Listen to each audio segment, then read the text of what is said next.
வணக்கம் மக்களே. இந்த வீடியோல நம்ம என்ன செய்தி பார்க்க போறோம்னா, அவங்க மட்டும் சப்போர்ட் பண்ணி இருந்தா என் சினிமா வாழ்க்கையே வேற மாதிரி இருக்கும்.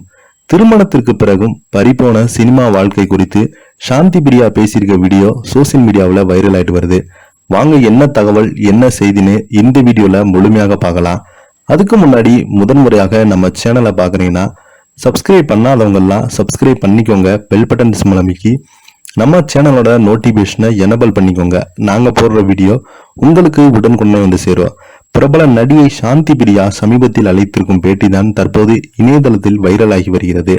1987ஆம் ஆண்டு கங்கை அமரன் இயக்கத்தில் ராமராஜன் நடிப்பில் சூப்பர் ஹிட் அடித்த எங்க ஊரு பாட்டக்காரன் படத்தின் மூலம்தான் தமிழ் சினிமாவில் அறிமுகமானாங்க நிஷாந்தி என்னும் சாந்தி பிரியா. இவங்க முதல் திரைப்படத்திலேயே தமிழ் மக்கள் மத்தியில் தனக்கென ஒரு இடத்தையும் பிடித்து ரசிகர்கள் மத்தியில் வரவேற்பு பெற்ற நடிகராக இப்போது வரைக்கும் திகழ்ந்து வராங்க. இதனைத் தொடர்ந்து இவங்க பல முன்னணி நடிகர் படங்கள்ல நடித்து பிரபலமானாங்க. தமிழ், தெலுங்கு, ஹிந்தி என பல மொழி திரைப்படங்கள்ல நடிச்சிருக்காங்க. பிரபல நடிகை பானுபிரியாவின் தங்கை என்பதும் குறிப்பிடத்தக்கது. இவங்க தமிழ் சினிமாவில் வாய்ப்புகள் குறைந்தவுடனே ஹிந்தி சீரியல்ல நடிச்சிருக்காங்க. நடிகர் சித்தார்த் ராய் என்பவரை திருமணம் செய்து கொண்டாங்க.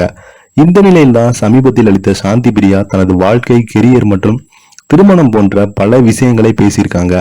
அதுல தொகுப்பாளர் சித்தார்த் கண்ணன், நீங்கள் ஏன் சன்னி தியோலின் நித்ரா படத்துல பாதியிலே விலகினீங்க என்று கேள்வி எழுப்பினாங்க.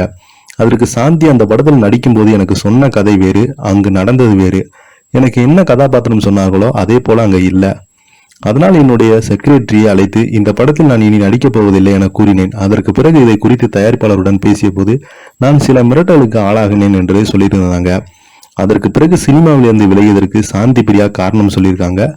அதுல முதலில் எனது மாமியார் திருமணத்துக்கு பின்பு நீ விரும்பினால் நடிக்கலாம், ஆனால் குடும்பத்தை பார்த்து கொள்ள வேண்டும் என்று கூறினாங்க. ஆனால் திருமணத்துக்கு பிறகு எனக்கு சரியான சப்போர்ட் கிடைக்கல. எனது மாமியார் எனக்கு சப்போர்ட் செய்திருந்தால் எனது கெரியர் வேற மாதிரி இருந்திருக்கும். நான் சினிமாவில் விலகி இருக்க மாட்டேன் என்று சொல்லியிருக்காங்க. தொடர்ந்து ஒரு பேட்டியில பேசியிருந்த சாந்தி நடிகர் அக்ஷய்குமாருடன் நடித்த அனுபவத்தை பகிர்ந்திருக்காங்க. அக்ஷயிடம் நான் நடிக்க வாய்ப்பு கேட்டிருந்தேன். அதிலிருந்து என்னிடம் அவர் பேசுவதை நிறுத்திவிட்டார். அதாவது ஹாலிடா படத்தின் ஷூட்டிங், இதில் நான் அவரை சந்தித்தேன். அப்போதுதான் வாய்ப்பு கேட்டேன். நீங்கள் பார்ப்பதற்கு அதே மாதிரியாக இருந்தாலும் கூட உங்களுக்கு ஹீரோனி வாய்ப்பு கிடைக்காது என்று அக்ஷயா சொல்லிவிட்டார் என்று கூறியிருந்தாங்க சாந்தி அவங்க.